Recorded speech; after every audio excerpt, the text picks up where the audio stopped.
A Christmas Carol Part 3. The phantom slowly, gravely, silently approached.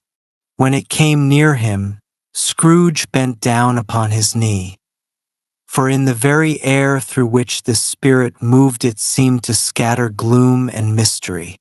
It was shrouded in a deep black garment, which concealed its head, its face, its form, and left nothing of it visible save one outstretched hand.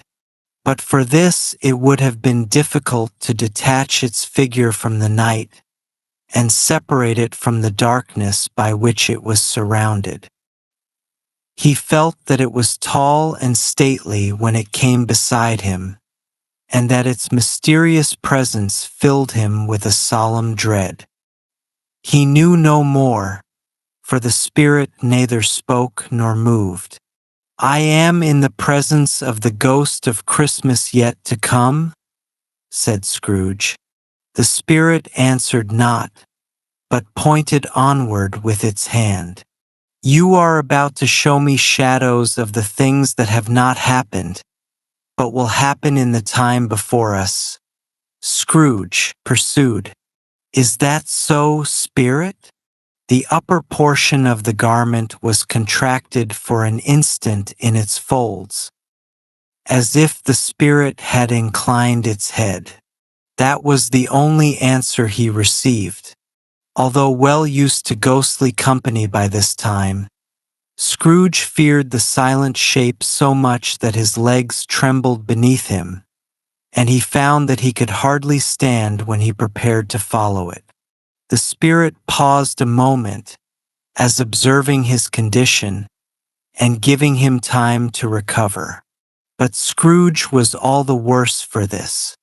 It thrilled him with a vague, uncertain horror to know that behind the dusky shroud there were ghostly eyes intently fixed upon him, while he, though he stretched his own to the utmost, could see nothing but a spectral hand and one great heap of black. "Ghost of the future," he exclaimed, "I fear you more than any spectre I have seen, but as I know your purpose is to do me good, and as I hope to live to be another man from what I was, I am prepared to bear you company, and do it with a thankful heart. Will you not speak to me?" It gave him no reply. The hand was pointed straight before them. "Lead on," said Scrooge. "Lead on. The night is waning fast, and it is precious time to me, I know. Lead on, spirit." The phantom moved away as it had come towards him. Scrooge followed in the shadow of its dress, which bore him up, he thought, and carried him along. They scarcely seemed to enter the city, for the city rather seemed to spring up about them and encompass them of its own act. But there they were in the heart of it, on the exchange amongst the merchants, who hurried up and down and rattled the money in their pockets, and conversed in groups, and looked at their watches, and fiddled thoughtfully with their great gold seals, and so forth, as Scrooge had seen them often. The spirit stopped beside one little knot of businessmen. Observing that the hand was pointed to them, Scrooge advanced to listen to their talk. "No," said a great fat man with a monstrous chin. "I don't know much about it either way. I only know he's dead." "When did he die?" inquired another. "Last night, I believe." "Why, what was the matter with him?" asked a third. "I thought he would never die." "God knows," said the first with a yawn. "What has he done with his money?" asked a red-faced gentleman with a hanging growth on the end of his nose that shook like the comb of a rooster. "I haven't heard," said the man with the large chin, yawning again. "Left it to his company, perhaps. He hasn't left it to me." That's all I know." This pleasantry was received with a general laugh. "It's likely to be a very cheap funeral," said the same speaker. "For upon my life I don't know of anybody to go to it. Suppose we make up a party and volunteer." "I don't mind going if a lunch is provided," observed the gentleman with the growth on his nose. "But I must be fed if I do it." Another laugh. "Well, I am the least interested among you after all," said the first speaker. "For I never wear black gloves and I never eat lunch. But I'll offer to go if anybody else will. When I come to think of it, I'm not at all sure that I wasn't his most particular friend, for we used to stop and speak whenever we met." Bye-bye. Speakers and listeners strolled away and mixed with other groups. Scrooge knew the men and looked towards the spirit for an explanation. The phantom glided on into a street. Its finger pointed to two persons meeting. Scrooge listened again, thinking that the explanation might lie here. He knew these men also. They were men of business, very wealthy and of great importance. He had made a point always of standing well in their esteem, in a business point of view, that is, strictly in a business point of view. "How are you?" said one. "How are you?" returned the other. "Well," said the first, "Old Scratch has got his own at last, hey?" "So I am told," returned the second. "Cold, isn't it? Normal for Christmas time. You're not a skater, I suppose?" "No, no." "Something else to think of. Good morning." Not another word. That was their meeting, their conversation, and their parting. Scrooge was at first inclined to be surprised that the spirit should attach importance to conversations apparently so trivial, but feeling assured that they must have some hidden purpose, he set himself to consider what it was likely to be. They could scarcely be supposed to have any bearing on the death of Jacob, his old partner, for that was past, and this ghost's province was the future. Nor could he think of anyone immediately connected with himself about whom they could be talking. But nothing doubting that to whoever they referred, he resolved to treasure up every word he heard and everything he saw, and especially to observe the shadow of himself when it appeared. For he had an expectation that the conduct of his future self would give him the clue he missed, and would render the solution of these riddles easy. He looked about in that very place for his own image, but another man stood in his accustomed corner, and though the clock pointed to his usual time of day for being there, he saw no likeness of himself among the multitudes that poured in through the gateway.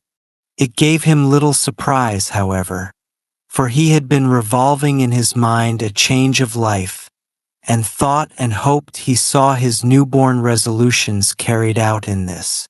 Quiet and dark, beside him stood the phantom, with its outstretched hand. When he roused himself from his thoughtful quest, he fancied from the turn of the hand, and its situation in reference to himself, that the unseen eyes were looking at him keenly. It made him shudder and feel very cold. They left the busy scene and went into an obscure part of the town, where Scrooge had never penetrated before, although he recognized its situation and its bad repute. The ways were foul and narrow, the shops and houses wretched, the people half-naked, drunken, careless, ugly. Alleys and archways, like so many rubbish dumps, gave off their smell and dirt and life upon the narrow streets, and the whole quarter stank with crime, with filth and misery.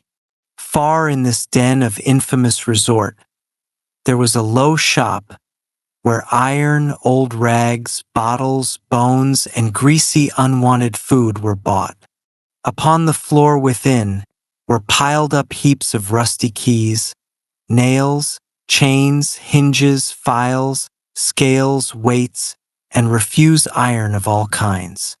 Secrets that few would like to look at were bred and hidden in mountains of ugly rags, masses of corrupted fat, and piles of bones.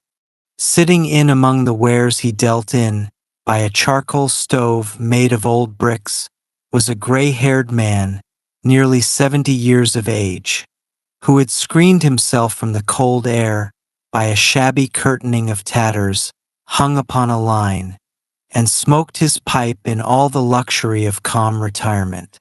Scrooge and the Phantom came into the presence of this man, just as a woman with a heavy bundle came into the shop. But she had scarcely entered when another woman, similarly laden, came in too, and she was closely followed by a man in faded black, who was no less startled by the sight of them than they had been upon the recognition of each other. After a short period of blank astonishment, in which the old man with the pipe had joined them, they all three burst into a laugh. "Let the cleaning woman alone to be the first," cried she who had entered first. "Let the laundry woman alone to be the second, and let the man alone to be the third. Look here, old Joe, here's a chance. If we haven't all three met here without meaning it." "You couldn't have met in a better place," said old Joe, removing his pipe from his mouth. "Come into the parlor. You were made free of it long ago, you know, and the other two aren't strangers. Stop till I shut the door of the shop. Ah, how it squeaks! There isn't such a rusty bit of metal in the place as its own hinges, I believe, and I'm sure there's no such old bones here as mine.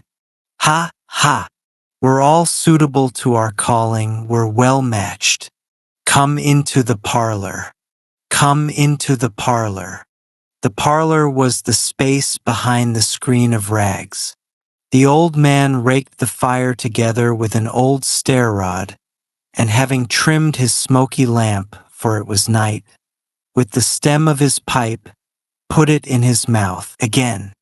While he did this, the woman who had already spoken threw her bundle on the floor and sat down on a stool, crossing her elbows on her knees and looking with a bold defiance at the other two. "What odds then? What odds, Mrs. Dilbear?" said the woman. "Every person has a right to take care of themselves. He always did." "That's true indeed," said the laundry woman. "No man more so. Why then, don't stand staring as if you was afraid, woman. Who's the wiser? We're not going to pick holes in each other's coats, I suppose." "No, indeed," said Mrs. Dilbear and the man together. "We should hope not." "Very well, then," cried the woman. "That's enough. Who's the worse for the loss of a few things like these? Not a dead man, I suppose." "No, indeed," said Mrs. Dilbear, laughing. "If he wanted to keep them after he was dead, the wicked old screw," pursued the woman, "why wasn't he natural in his lifetime? If he had been, he'd have had somebody to look after him when he was struck with death, instead of lying gasping out his last there, alone by himself." "It's the truest word that ever was spoke," said Mrs. Dilbear. "It's a judgment on him." "I wish it was a little heavier judgment," replied the woman. And it should have been, you may depend upon it, if I could have laid my hands on anything else. Open that bundle, old Joe, and let me know the value of it. Speak out plain. I'm not afraid to be the first, nor afraid for them to see it. We know pretty well that we were helping ourselves before we met here, I believe. It's no sin. Open the bundle, Joe. But the kind behavior of her friends would not allow this, and the man in faded black, mounting the breech first, produced his goods. They were not extensive. A seal or two, a pencil case, a pair of sleeve buttons, and a piece of jewelry of no great value were all. They were severally examined and appraised by old Joe, who chalked the sums he was disposed to give for each upon the wall, and added them up into a total when he found there was nothing more to come. That's your account, said Joe, and I wouldn't give another sixpence. Who's next? Mrs. Dilbear was next. Sheets and towels, a few clothes, 2 old-fashioned silver teaspoons, a pair of sewing scissors, and a few boots. Her account was stated on the wall in the same manner. I always give too much to ladies. It's a weakness of mine, and that's the way I ruin myself, said old Joe. That's your account. If you asked me for another penny and made it an open question, I'd repent of being so liberal and knock off half a crown. And now undo my bundle, Joe, said the first woman. Joe went down on his knees for the greater convenience of opening it, and having unfastened a great many knots, dragged out a large and heavy roll of some dark stuff. What do you call this? Said Joe. Bed curtains. Ah, returned the woman, laughing and leaning forward on her crossed arms. Bed curtains. You don't mean to say you took them down, rings and all, with him lying there? Said Joe. Yes, I do, replied the woman. Why not? You were born to make your fortune, said Joe, and you'll certainly do it.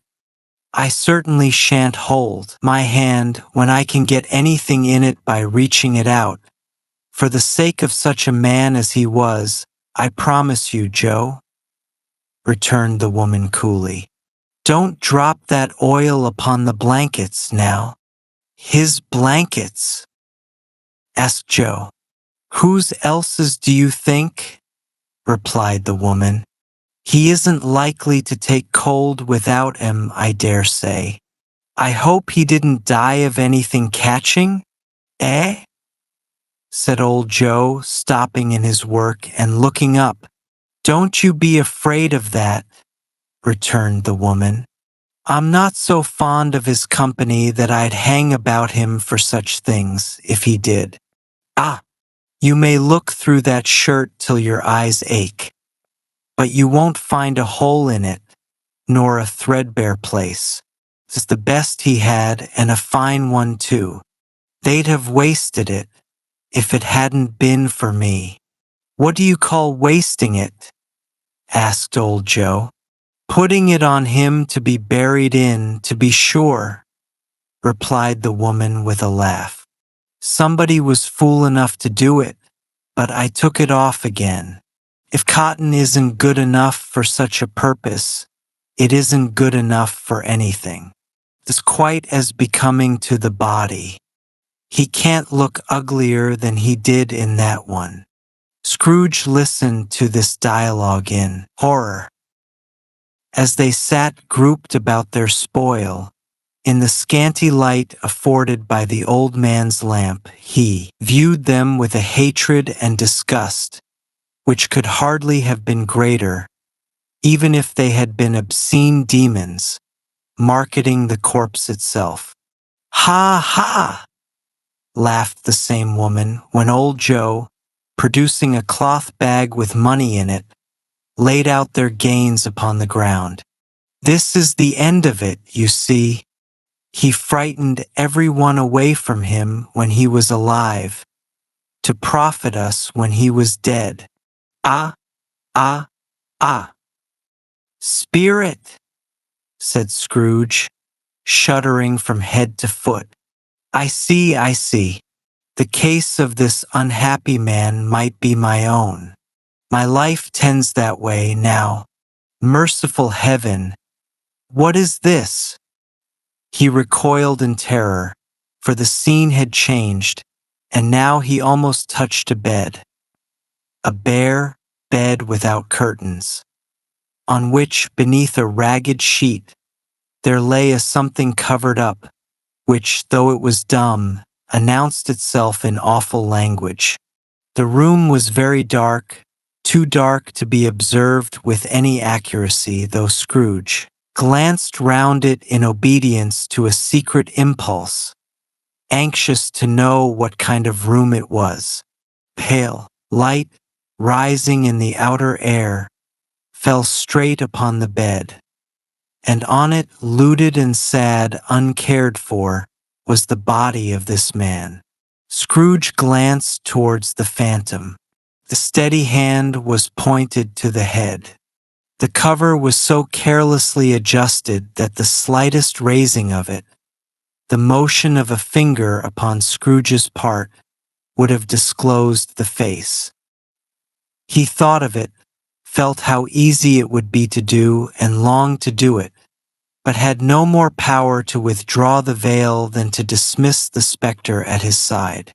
O cold, cold, rigid, dreadful death, set up your altar here, and dress it with such terrors as you have at your command. For this is your dominion, but of the loved, revered, and honored head, you cannot turn one hair to your dread purposes, or make one feature hideous. It is not that the hand is heavy and will fall down when released.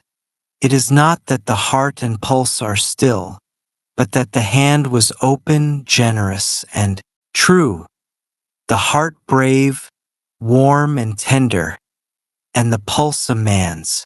Strike, shadow strike, and see his good deeds springing from the wound, to sow the world with life immortal. No voice pronounced these words in Scrooge's ears, and yet he heard them when he looked upon the bed. He thought, if this man could be raised up now, what would be his foremost thoughts? Greed, hard dealing, moaning? They have brought him to a rich end. Truly, he lay in the dark, empty house with not a man, a woman, or a child, to say that he was kind to me in this or that, and for the memory of one kind word I will be kind to him. A cat was tearing at the door, and there was a sound of chewing rats beneath the hearthstone. What they wanted in the room of death, and why they were so restless and disturbed, Scrooge did not dare to think. Spirit, he said, this is a fearful place. In leaving it, I shall not leave its lesson, trust me. Let us go. Still the ghost pointed with an unmoved finger to the head. I understand you, Scrooge returned, and I would do it if I could, but I have not the power, Spirit. I have not the power. Again it seemed to look upon him. If there is any person in the town who feels emotion caused by this man's death, said Scrooge, quite agonized, show that person to me, Spirit, I beg you. The phantom spread its dark robe before him for a moment like a wing, and withdrawing it revealed a room by daylight, where a mother and her children were. She was expecting someone, and with anxious eagerness, for she walked up and down the room, started at every sound, looked out from the window, glanced at the clock, tried, but in vain, to work with her needle, and could hardly bear the voices of the children in their play. At length the long-expected knock was heard. She hurried to the door and met her husband, a man whose face was careworn and depressed, though he was young. There was a remarkable expression in it now, a kind of serious delight of which he felt ashamed and which he struggled to repress. He sat down to the dinner that had been kept for him by the fire, and when she asked him faintly what news, which was not until after a long silence, he appeared embarrassed how to answer. "Is it good," she said, "or bad?" "To help him." "Bad," he answered. "We are quite ruined?" "No." "There is hope yet, Caroline. If he relents," she said, amazed. "There is. Nothing is past hope, if such a miracle has happened." "He is past relenting," said her husband. "He is dead." She was a mild and patient creature if her face spoke truth, but she was thankful in her soul to hear it, and she said so with clasped hands. She prayed forgiveness the next moment and was sorry, but the first was the emotion of her heart. What the half-drunken woman whom I told you of last night said to me when I tried to see him and obtain a week's delay, and what I thought was a mere excuse to avoid me, turns out to have been quite true. He was not only very ill, but dying then. To whom will our debt be transferred? I don't know. But before that time we shall be ready with the money, and even though we were not, it would be a bad fortune indeed to find so merciless a creditor in his successor. We may sleep tonight with light hearts, Caroline. Yes, soften it as they would. Their hearts were lighter. The children's faces, hushed and clustered round to hear what they so little understood, were brighter, and it was a happier house for this man's death. The only emotion that the ghost could show him, caused by the event, was one of pleasure. "Let me see some tenderness connected with a death," said Scrooge, "or that dark chamber spirit, which we left just now, will be forever present to me." The ghost conducted him through several streets familiar to his feet, and as they went along, Scrooge looked here and there to find himself, but nowhere was he to be seen. They entered poor Bob Cratchit's house, the dwelling he had visited before, and found the mother and the children seated round the fire. Quiet, very quiet. The noisy little Cratchits were as still as statues in one corner, and sat looking up at Peter, who had a book before him. The mother and her daughters were engaged in sewing.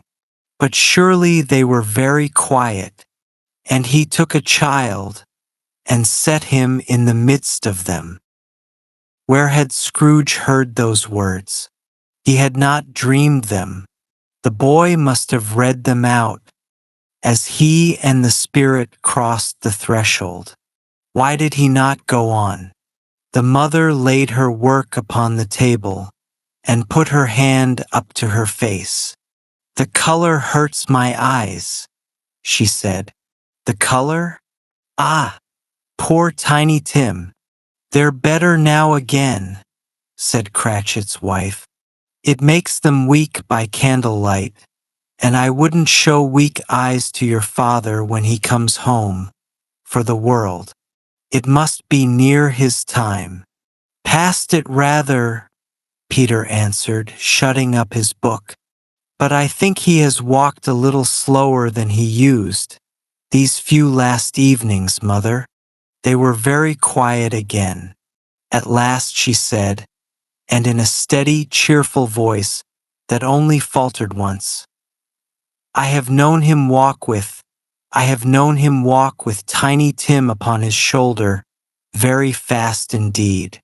And so have I, cried Peter. Often. And so have I, exclaimed another. So had all. But he was very light to carry, she resumed, intent upon her work. And his father loved him so that it was no trouble, no trouble. And there is your father at the door. She hurried out to meet him, and little Bob in his woolen scarf, he had need of it, poor fellow, came in. His tea was ready for him on the stove, and they all tried who should help him to it most. Then the two young Cratchits got upon his knees and laid, each child a little cheek, against his face, as if they said, "Don't mind it, father. Don't be grieved." Bob was very cheerful with them, and spoke pleasantly to all the family. He looked at the work upon the table, and praised the industry and speed of Mrs. Cratchit and the girls. They would be done long before Sunday, he said. Sunday? You went today, then, Robert? Said his wife. Yes, my dear, returned Bob. I wish you could have gone. It would have done you good to see how green a place it is. But you'll see it often. I promised him that I would walk there on a Sunday. My little child, cried Bob. My little child. He broke down all at once. He couldn't help it. If he could have helped it, he and his child would have been farther apart perhaps than they were. He left the room and went upstairs into the room above, which was lighted cheerfully and hung with Christmas. There was a chair set close beside the child, and there were signs of someone having been there lately. Poor Bob sat down in it, and when he had thought a little and composed himself, he kissed the little face. He was reconciled to what had happened, and went down again quite happy.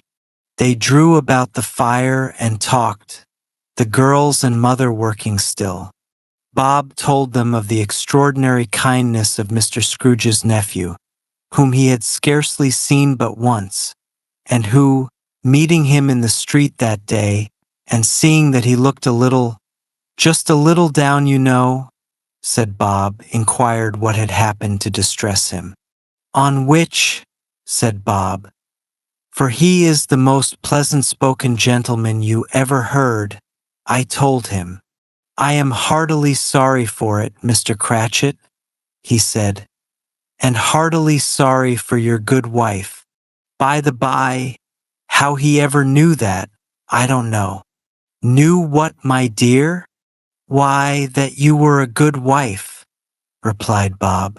Everybody knows that, said Peter. Very well observed, my boy, cried Bob.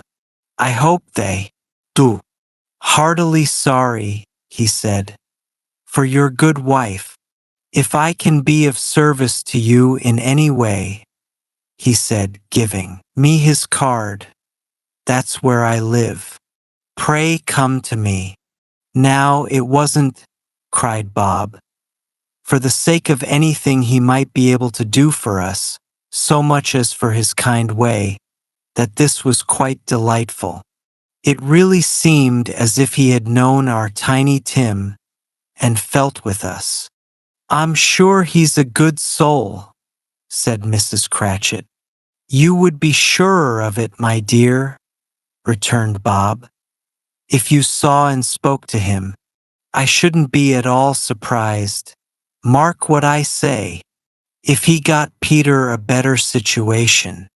Only hear that, Peter, said Mrs. Cratchit. And then, cried one of the girls, Peter will be keeping company with someone and setting up for himself. Get along with you, retorted Peter, grinning. It's just as likely as not, said Bob. One of these days, though there's plenty of time for that, my dear. But however and whenever we part from one another, I am sure we shall none of us forget poor Tiny Tim, shall we, or this first parting that there was among us? Never, father, they all cried. And I know, said Bob, I know, my dears, that when we recollect how patient and how mild he was, although he was a little child, we shall not quarrel easily among ourselves, and forget poor Tiny Tim in doing it. No, never, father, they all cried again. I am very happy, said little Bob. I am very happy. Mrs. Cratchit kissed him, his daughters kissed him, the two young Cratchits kissed him, and Peter and himself shook hands. Spirit of Tiny Tim, your childish essence was from God. Spectre, said Scrooge, something informs me that our parting moment is at hand. I know it, but I know not how. Tell me what man that was whom we saw lying dead. The ghost of Christmas yet to come conveyed him, as before, though at a different time, he thought. Indeed, there seemed no order in these latter visions, save that they were in the future, into the resorts of business men, but showed him not himself. Indeed, the spirit did not stay for anything, but went straight on as to the end just now desired, until begged by Scrooge to wait for a moment. This court, said Scrooge, through which we hurry now is where my place of occupation is, and has been for a length of time. I see the house. Let me behold what I shall be in days to come. The spirit stopped. The hand was pointed elsewhere. The house is over there, Scrooge exclaimed. Why do you point away? The inexorable finger underwent no change. Scrooge hastened to the window of his office and looked in. It was an office still, but not his. The furniture was not the same, and the figure in the chair was not himself. The phantom pointed as before. He joined it once again, and wondering why and where he had gone, accompanied it until they reached an iron gate. He paused to look round before entering. A churchyard. Here, then, the wretched man whose name he had now to learn lay underneath the ground. It was a worthy place, walled in by houses, overrun by grass and weeds, the growth of vegetation's death, not life, choked up with too much burying, fat with satisfied appetite. A worthy place, the spirit stood among the graves and pointed down to one. He advanced towards it trembling. The phantom was exactly as it had been, but he dreaded that he saw new meaning in its solemn shape. Before I draw nearer to that stone to which you point, said Scrooge, answer me one question. Are these the shadows of the things that will be, or are they shadows of things that may be only? Still the ghost pointed downward to the grave by which it stood. Men's courses will predict certain ends, to which, if persevered in, they must lead, said Scrooge. But if the courses be departed from, the ends will change. Say it is thus with what you show me. The spirit was immovable as ever. Scrooge crept towards it, trembling as he went, and following the finger, read upon the stone of the neglected grave his own name, Ebenezer Srog. Am I that man who lay upon the bed? He cried upon his knees. The finger pointed from the grave to him and back again. No, spirit. Oh, no, no. The finger still was there. Spirit! he cried, tight clutching at its robe. Hear me! I am not the man I was. I will not be the man I must have been but for this intercourse. Why show me this, if I am past all hope? For the first time the hand appeared to shake. Good spirit, he pursued, as down upon the ground he fell before it. Your nature pities me. Assure me that I yet may change these shadows you have shown me. By an altered life, the kind hand trembled.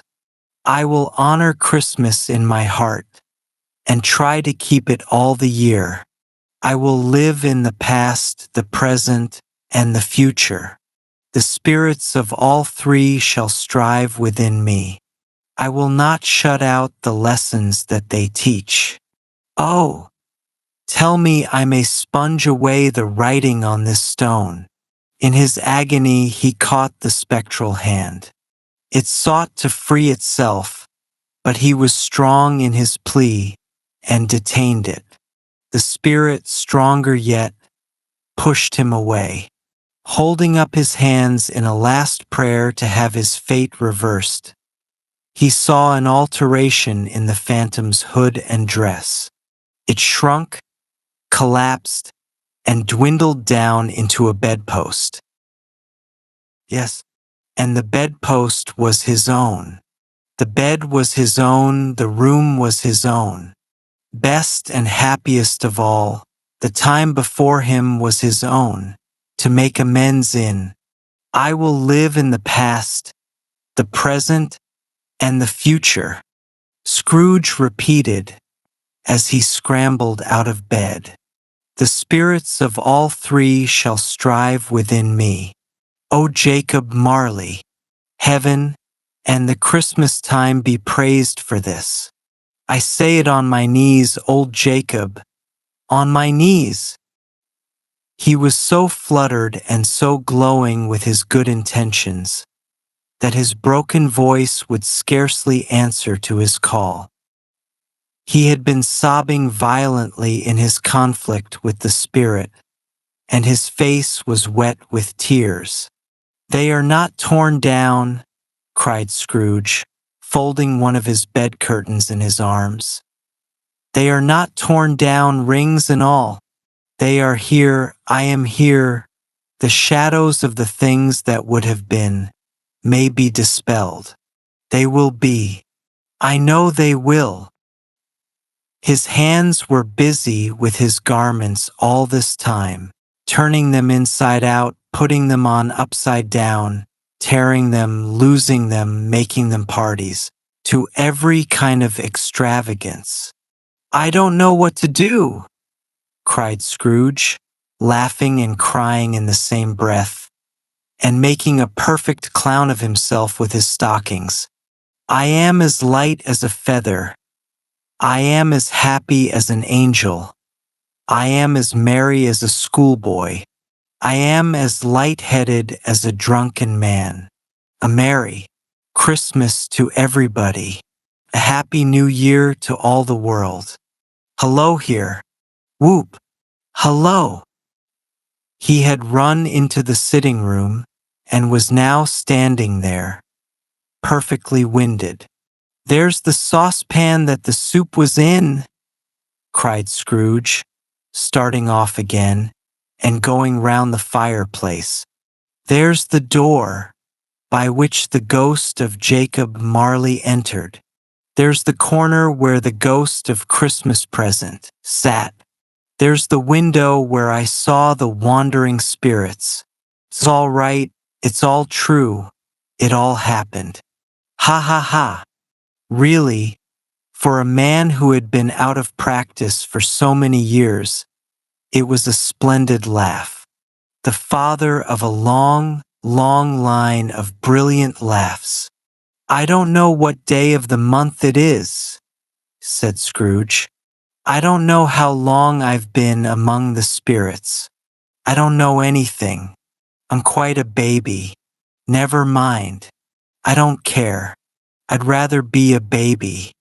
Hallo. Whoop. Hello here. He was checked in his transports by the church's ringing out the lustiest sounds he had ever heard.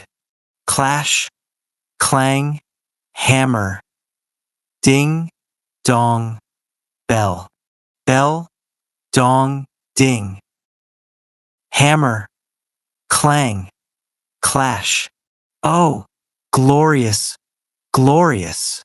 Running to the window, he opened it and put out his head. No fog, no mist. Clear, bright, cheerful, stirring cold. Cold, piping for the blood to dance to. Golden sunlight, heavenly sky, sweet fresh air, merry bells. Oh, glorious, glorious. What's today? Cried Scrooge, calling downward to a boy in Sunday clothes, who perhaps had wandered in to look about him. Etch, returned the boy with all his might of wonder.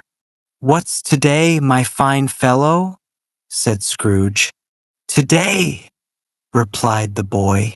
Why, Christmas Day. It's Christmas Day, said Scrooge to himself. I haven't missed it. The spirits have done it all in one night. They can do anything they like. Of course they can. Of course they can. Hello, my fine fellow. Hello, returned the boy. Do you know the poultry shop? In the next street but one, at the corner? Scrooge inquired. I should hope I did, replied the lad. An intelligent boy, said Scrooge. A remarkable boy. Do you know whether they've sold the prize turkey that was hanging up there? Not the little prize turkey. The big one. What, the one as big as me? Returned the boy. What a delightful boy, said Scrooge.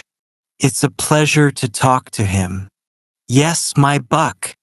It's hanging there now, replied the boy. Is it? Said Scrooge. Go and buy it. What? Exclaimed the boy. No, no, said Scrooge. I am in earnest. Go and buy it and tell them to bring it here, that I may give them the direction where to take it. Come back with the man, and I'll give you a shilling. Come back with him in less than 5 minutes, and I'll give you half a crown. The boy was off like a shot. He must have had a steady hand at a trigger who could have got a shot off half so fast. I'll send it to Bob Cratchit's, whispered Scrooge, rubbing his hands and splitting with a laugh. He shan't know who sends it. It's twice the size of Tiny Tim. No one ever made such a joke as sending it to Bob's will be. The hand in which he wrote the address was not a steady one, but write it he did somehow and went downstairs to open the street door, ready for the coming of the poultry seller's man. As he stood there waiting his arrival, the knocker caught his eye. I shall love it as long as I live, cried Scrooge, patting it with his hand. I scarcely ever looked at it before. What an honest expression it has in its face. It's a wonderful knocker. Here's the turkey. Hallo. Whoop. How are you? Merry Christmas. It was a turkey. He never could have stood upon his legs. That bird. He would have snapped them off in a minute like sticks of sealing wax. Why, it's impossible to carry that to Camden Town, said Scrooge. You must have a cab. The chuckle with which he said this, and the chuckle with which he paid for the turkey, and the chuckle with which he paid for the cab, and the chuckle with which he paid the boy, were only to be exceeded by the chuckle with which he sat down breathless in his chair again, and chuckled till he cried. Shaving was not an easy task, for his hand continued to shake very much. And shaving requires attention even when you don't dance while you are at it. But if he had cut the end of his nose off, he would have put a piece of sticking plaster over it and been quite satisfied. He dressed himself all in his best, and at last got out into the streets. The people were by this time pouring forth, as he had seen them with the ghost of Christmas present, and walking with his hands behind him, Scrooge regarded everyone with a delighted smile. He looked so irresistibly pleasant, in a word, that 3 or 4 good-humored fellows said, "Good morning, sir. A Merry Christmas to you." And Scrooge said often afterwards that of all the happy sounds he had ever heard, those were the happiest in his ears. He had not gone far when, coming on towards him, he beheld the gentleman, who had walked into his counting-house the day before, and said, "Scrooge and Marley's, I believe?" It sent a pain across his heart to think how this old gentleman would look upon him when they met. But he knew what path lay straight before him, and he took it. "My dear sir," said Scrooge, quickening his pace, and taking the old gentleman by both his hands. "How do you do? I hope you succeeded yesterday. It was very kind of you. A Merry Christmas to you, sir." "Mr. Scrooge." "Yes," said Scrooge. "That is my name, and I fear it may not be pleasant to you. Allow me to ask your pardon. And will you have the goodness—" Here Scrooge whispered in his ear. "Lord bless me!" cried the gentleman, as if his breath were taken away. "My dear Mr. Scrooge, are you serious?" "If you please," said Scrooge. "Not a penny less. A great many back payments are included in it, I assure you. Will you do me that favor?" "My dear sir," said the other, shaking hands with him, "I don't know what to say to such generosity." "Don't say anything, please," retorted Scrooge. "Come and see me." "Will you come and see me?" "I will," cried the old gentleman, and it was clear he meant to do it. "Thank ye," said Scrooge. "I am much obliged to you. I thank you 50 times. Bless you." He went to church and walked about the streets and watched the people hurrying to and fro, and patted children on the head and questioned beggars, and looked down into the kitchens of houses and up to the windows, and found that everything could yield him pleasure. He had never dreamed that any walk, that anything, could give him so much happiness. In the afternoon he turned his steps towards his nephew's house. He passed the door a dozen times before he had the courage to go up and knock. But he made a dash and did it. "Is your master at home, my dear?" said Scrooge to the girl. "Nice girl. Very." "Yes, sir." "Where is he, my love?" said Scrooge. "He's in the dining room, sir, along with mistress. I'll show you upstairs, if you please." "Thank ye." "He knows me," said Scrooge, with his hand already on the dining room lock. "I'll go in here, my dear." He turned it gently and peeped in round the door. They were looking at the table, which was spread out in great array. For these young housekeepers are always nervous on such points, and like to see that everything is right. "Fred," said Scrooge. Dear heart alive, how his niece by marriage started. Scrooge had forgotten, for the moment, about her sitting in the corner, or he wouldn't have done it on any account. "Why, bless my soul!" cried Fred. "Who's that?" "It's I," "Your Uncle Scrooge. I have come to dinner. Will you let me in, Fred? Let him in." It is a mercy he didn't shake his arm off. He was at home in 5 minutes. Nothing could be heartier. His niece looked just the same. So did Topper when he came. So did the plump sister when she came. So did everyone when they came. Wonderful party. Wonderful games. Wonderful harmony. Wonderful happiness. But he was early at the office next morning. Oh, he was early there. If he could only be there first and catch Bob Cratchit coming late. That was the thing he had set his heart upon. And he did it.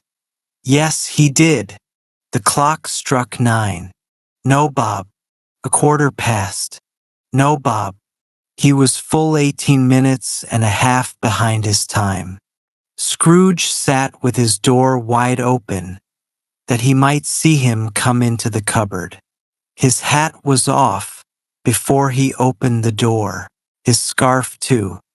He was on his stool in a second, driving away with his pen as if he were trying to overtake. 9 o'clock. "Hello!" growled Scrooge in his accustomed voice, as near as he could fake it. "What do you mean by coming here at this time of day?" "I am very sorry, sir," said Bob. "I am behind my time." "You are?" repeated Scrooge. "Yes, I think you are. Step this way, sir, if you please." "It's only once a year, sir," pleaded Bob, appearing from the cupboard. "It shall not be repeated. I was making rather merry yesterday, sir." "Now, I'll tell you what, my friend," said Scrooge. "I am not going to stand this sort of thing any longer, and therefore," he continued, leaping from his stool, and giving Bob such a dig in the waistcoat that he staggered back into the cupboard again. "And therefore I am about to raise your salary." Bob trembled and got a little nearer to the ruler. He had a momentary idea of knocking Scrooge down with it, holding him and calling to the people in the court for help and a straight waistcoat. "A Merry Christmas, Bob," said Scrooge, with an earnestness that could not be mistaken, as he clapped him on the back. "A merrier Christmas, Bob, my good fellow, than I have given you for many a year. I'll raise your salary and endeavor to assist your struggling family. And we will discuss your affairs this very afternoon over a Christmas bowl of smoking bishop. Bob, make up the fires, and by another coal bin before you dot another I. Bob Cratchit." Scrooge was better than his word. He did it all and infinitely more, and to Tiny Tim, who did not die, he was a second father. He became as good a friend, as good a master, and as good a man as the good old city knew, or any other good old city, town, or borough in the good old world. Some people laughed to see the alteration in him, but he let them laugh and little heeded them, for he was wise enough to know that nothing ever happened on this globe for good, at which some people did not have their fill of laughter in the outset. And knowing that such as these would be blind anyway, he thought it quite as well that they should wrinkle up their eyes in grins. His own heart laughed, and that was quite enough for him. He had no further intercourse with spirits, and it was always said of him that he knew how to keep Christmas well, if any man alive possessed the knowledge. May that be truly said of us, and all of us. And so, as Tiny Tim observed, God bless us, everyone.